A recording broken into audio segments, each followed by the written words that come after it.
At ito na nga guys, ang aming first day ng tour dito. Pero second day na nga pala namin sa Batanes. Putik may pusa, nagulat ako.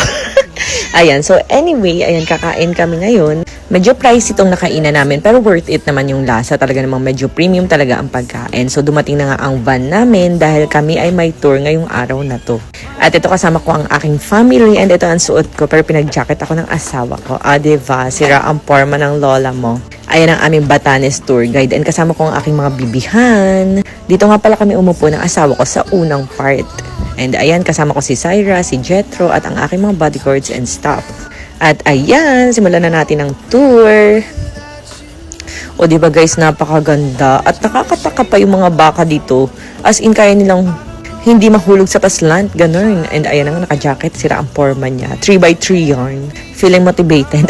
Ayan, tapos nandito naman kami sa simbahan na to. Nagulat ako kasi sabi ng asawa ko magpicture daw kami. And nakahawak kami sa kamay ng isa't isa. Tapos nag-kiss kami, ganun. Para bang newlywed, ganun. Biglaan na yung siyang magpicture kami. Tapos ayan, nandito naman kami sa parang medyo dagat. Pero grabe guys, napakalamig talaga ngayon. Ay, ang sweet. Napakalamig talaga ngayon dito sa Batanes. Para kaming nasa Taiwan. Sabi nga, medyo malapit daw dito yun. And dito kasama sa tour namin to, itong Bunkers Bistro. Kumain kami at medyo mura ang pagkain dito in fairness at masasarap din naman talaga. Ayan, may pinapakita yung aking asawa sa kanyang cellphone.